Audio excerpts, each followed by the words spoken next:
আজকে হচ্ছে তোমাদের ইংরেজি প্রথম পত্র পরীক্ষা শেষ হয়েছে। তো তোমরা হচ্ছে অনেকেই ভালো পরীক্ষা দিয়েছো, আবার অনেকেই খারাপ পরীক্ষা দিয়েছো। তোমাদের অনেকের হচ্ছে হিস্ট্রি কমন পড়েনি, পাশাপাশি হচ্ছে তোমাদের প্যাসেজের 3 নংটা অনেকের কমন পড়েনি। তো একটু মোটামুটি হচ্ছে আবার 4 নং এর মাউন্ট এভারেস্ট এসেছে, অনেকের হচ্ছে কমন পড়েছে, অনেকের কমন পড়েনি। তবে আমাদের হচ্ছে যারা ফ্রি ক্লাসগুলো দেখেছো এবং ইউটিউব চ্যানেলের সাজেশনগুলো যারা ফলো করেছো তাদের অবশ্যই কমন পড়েছে, কারণ আমরা হচ্ছে এই ভিডিওগুলো দিয়ে দিয়েছিলাম এবং তোমাদেরকে বারবার বলেছিলাম হচ্ছে এই প্রেস থেকে আসবে। ইনশাল্লাহ তোমাদের হচ্ছে তোমাদের মাঝে আবার ইংরেজি দ্বিতীয় পত্র পরীক্ষা সাজেশন নিয়ে এসে পড়েছি। তো তোমরা হচ্ছে ইংরেজি সেকেন্ড পেপারের জন্য ফুললি একটা কনফিডেন্স পরীক্ষা দাও। কনফিডেন্স নিয়ে হচ্ছে পরীক্ষা যদি দিতে পারো, ইনশাল্লাহ তোমাদের প্রথম পত্র পরীক্ষা যাদের সমস্যা হয়েছে তাদের ইংরেজি দ্বিতীয় পত্র পরীক্ষা দিয়ে পুষে নিতে পারবে। তো চলো কথা না বলে শুরু করি। এখন দেখো, ইংরেজি প্রথম পত্র পরীক্ষা তোমাদের হচ্ছে ফাইনাল সাজেশন, এটা থেকে প্রায় 100% কমন পড়ার সম্ভাবনা আমি বলে দিয়েছি। তো এখন দেখো, তোমাদের প্রথমত হচ্ছে একটা মানবন্টন জেনে রাখা উচিত পরীক্ষার জন্য অবশ্যই। তো তোমাদের মানবন্টনটা হচ্ছে গ্রামার পার্ট এবং হচ্ছে রিটেন পার্ট।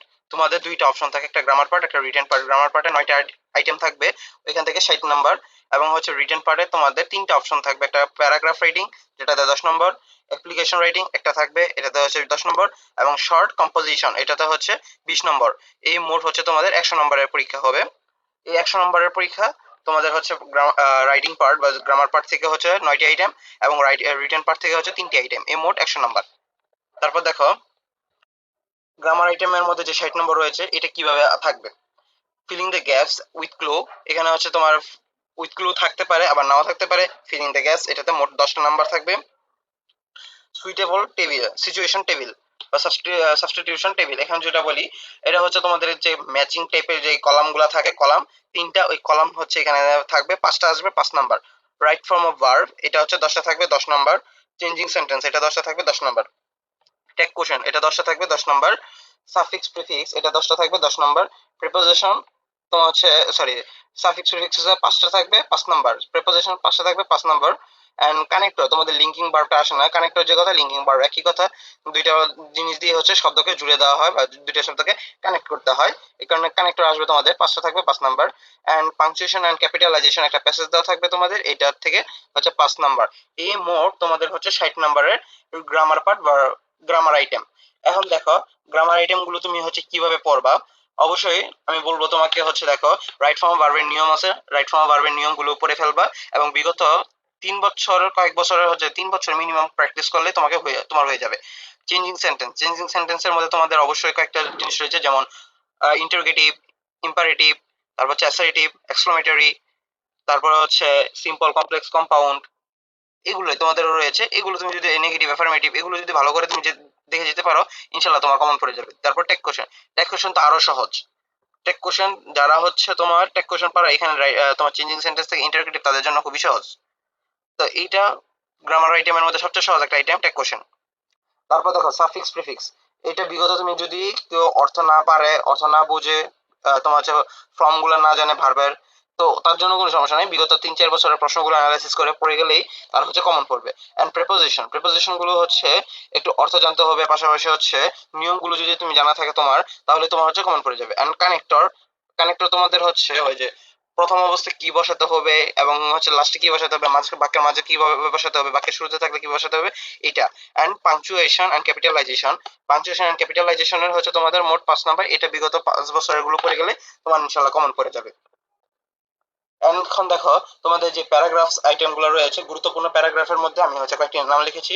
প্রথমগুলো এই যে বাম পাশের সারিতে দেওয়া হচ্ছে, তো প্রথম কয়েকটা দেখো, দ্য জুলাই রেভলিউশন 2024, মানে এখানে জুলাই যে গণ অভ্যুত্থান ঘটেছিল 2024 সালে, এটা নিয়ে হচ্ছে একটা তোমার কি বলে প্যারাগ্রাফ বা অনুচ্ছেদ আসতে পারে। বুক ফেয়ার আসতে পারে, ট্রাফিক জ্যাম আসতে পারে, টি প্ল্যান্টেশন আসতে পারে, ডিফরেস্টেশন আসতে পারে। আর একটা মনে রাখো, এনভায়রনমেন্ট পলিউশন, এটা এখানে লিখতে পারিনি, বাট এটাও তোমাদের পরীক্ষা হচ্ছে ইম্পর্টেন্ট। এটা হচ্ছে পরীক্ষা আসতে পারে এনভায়রনমেন্ট পলিউশন, ঠিক আছে।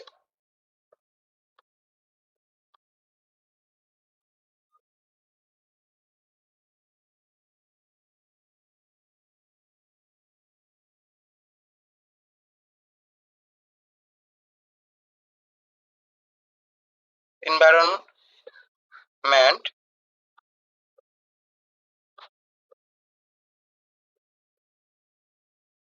এটা হচ্ছে তোমার এনভায়রনমেন্ট পলিউশন, এটা যদি তুমি পড়ে যেতে পারো ইনশাআল্লাহ তোমার এটা কমন পড়ে যাবে। তারপর দেখো, দিয়েছি হচ্ছে অন্য যদি তোমাদের হচ্ছে এগুলো হচ্ছে একদম টপ মোস্ট ইম্পর্টেন্ট, এগুলো যদি তুমি পড়ো ইনশাল্লাহ এখান থেকে কমন পড়বে। এর মধ্যে সবচেয়ে বেশি ইম্পর্টেন্ট হচ্ছে তোমার হচ্ছে দ্য জুলাই রেভলিউশন, এটা হচ্ছে 3 স্টার দিয়ে দিতে পারো। তারপর হচ্ছে ডিফরেস্টেশন, এটা কোনো না কোনো বোর্ডে আসবেই, এটা শিওর দিয়ে বলে দিলাম ভাই। দেখো ডিফরেস্টেশন আসবেই। তারপর হচ্ছে উইন্টার মর্নিং, এটাও ইম্পর্টেন্ট আছে এই উইন্টার মর্নিংটা। তারপর হচ্ছে লোডশেডিং, ন্যাশনাল ফ্ল্যাগ, এ ডিজিটাল স্কুল ম্যাগাজিন, এই কয়েকটা যদি তুমি পড়ে যেতে পারো ইনশাল্লাহ তোমার কমন পড়বে। তারপর দেখো ফর্মাল লেটার অ্যান্ড তোমার হচ্ছে ইমেল অ্যান্ড ইনফর্মাল লেটার, ব্যক্তিগত চিঠি অথবা তোমার ইমেল, দুইটা যে কোনো একটা আসতে পারে, অথবা অ্যাপ্লিকেশন আসতে পারে। তোমাদের 3টা আইটেমের সাথে যুক্ত অ্যাপ্লিকেশন, তারপর হচ্ছে ইমেল আর লেটার, 3টা থেকে যে কোনো একটা আসবে পরীক্ষার মধ্যে। তো দেখো প্রথমটা হচ্ছে এসএসসি এক্সামিনেশন, যেটা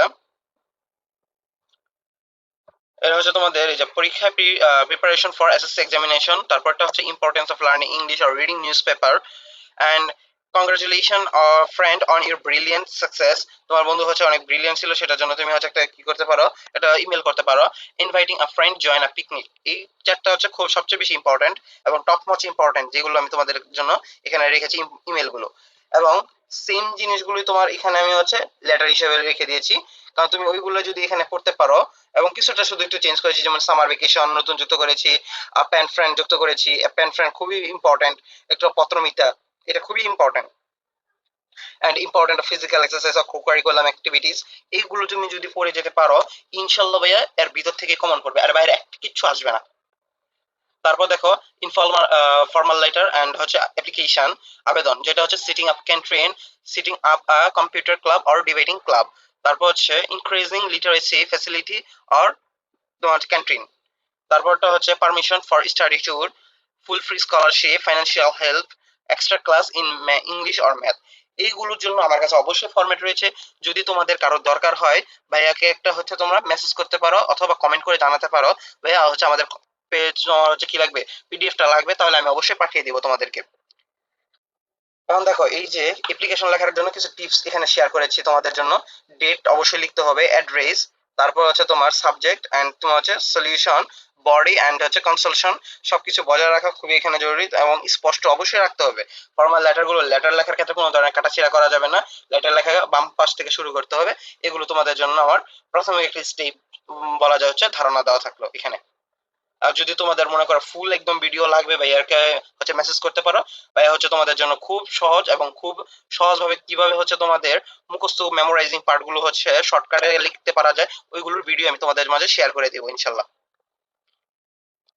তারপর দেখো শর্ট কম্পোজিশন, যেটাতে তোমার 20 নাম্বার, এটা প্রায় তোমার বলা যায় পুরা পরীক্ষার প্রায় 20% মার্ক তার হাতেই থাকে, শর্ট কম্পোজিশনের হাতে। শর্ট কম্পোজিশনের হাতে পুরো 20 মার্ক তোমার রয়েছে। তো এখানে সবচেয়ে বেশি ইম্পর্টেন্ট কি, the July revolution 2024 in Bangladesh, তোমার হচ্ছে বাংলাদেশের 2024 সালে যে গণ অভ্যুত্থান ঘটেছিল বা জুলাই বিপ্লব ঘটেছিল, জুলাই বিপ্লব সম্পর্কে তোমাকে হচ্ছে একটা শর্ট কম্পোজিশন লেখার জন্য বলা হয়েছে। তারপর হচ্ছে my aim in life or my future plan, যেটাই আসুক না কেন তুমি লিখতে পারবে। And science in everyday life or computer, মানে মডার্ন সায়েন্স সম্পর্কিত তোমাদের যেই ফরম্যাটটা রয়েছে তুমি ওইটা দিয়ে লিখতে পারবা। Importance of reading newspaper, reading newspaper, এটা খুবই, নিউজ পেপারটা খুবই important. And physical exercise, journey by boat, এখন তোমার জার্নি বাই সম্পর্কে যেটা আসুক না কেন একটা ফরম্যাট আছে, ফরম্যাট দিয়ে তুমি জার্নি বাই বোট আসুক, ট্রেন আসুক, তারপর হচ্ছে প্লেন আসুক, এরোপ্লেন আসুক, যেটাই আসুক না কেন তুমি লিখতে পারবে।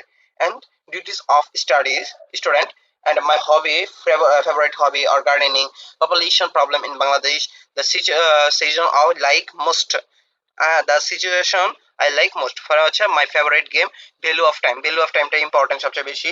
তারপর হচ্ছে the July Revolution 2024 in Bangladesh and the my aim in life, future plan, তারপর হচ্ছে science in everyday life computer, এগুলো সবচেয়ে বেশি ইম্পর্টেন্ট। এগুলো তুমি যদি পড়ে যেতে পারো ইনশাল্লাহ তোমার হচ্ছে সবচেয়ে ভালো একটা রেজাল্ট পসিবল, ইনশাল্লাহ পসিবল তোমার জন্য। একটু বলে দিই, শর্ট কম্পোজিশন গুলো মিনিমাম তোমাদের হচ্ছে 4 পিসের উপরে, 5 পৃষ্ঠা 6 পৃষ্ঠা লেখার চেষ্টা করবে, কারণ তোমাকে এখানে 20টা নাম্বার দেওয়া হবে। দেখো রচনা, যখন তুমি বাংলা দ্বিতীয় পত্রের রচনা লিখতে, বাংলা দ্বিতীয় পত্রের রচনার ক্ষেত্রে অনেকে হচ্ছে 20 পৃষ্ঠা 30 পৃষ্ঠা রচনা লিখে ফেলতা, তো আবার অনেকে হচ্ছে 5-10 পৃষ্ঠার রচনা লিখছো, এটা আমি জানি।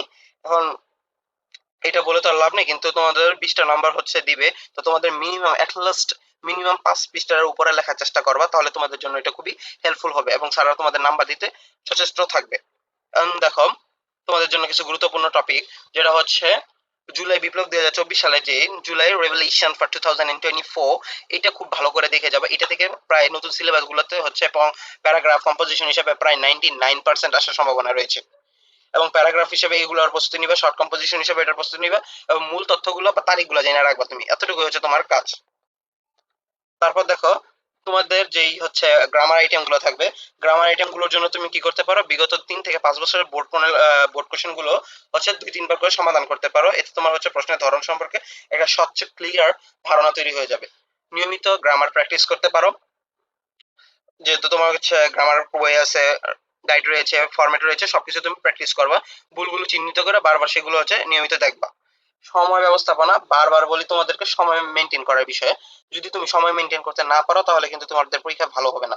সো তুমি পরীক্ষা 3 ঘন্টা সময় পাবা, 3 ঘন্টার মধ্যে গ্রামার পার্ট এবং রাইটিং পার্টের জন্য তোমার হচ্ছে সময়টাকে ডিস্ট্রিবিউট করে নিবা, ভাগ করে নিবা, এন্ড তুমি হচ্ছে ঘড়ি ধরে একটা মডেল টেস্ট বাসায় সলভ করার অন্তত পক্ষে চেষ্টা করবা। ধন্যবাদ সবাইকে। শুভকামনার শুভকামনা ও সফলতা তোমাদের এসএসসি 2026 ব্যাচের শিক্ষার্থীদের জন্য রইল।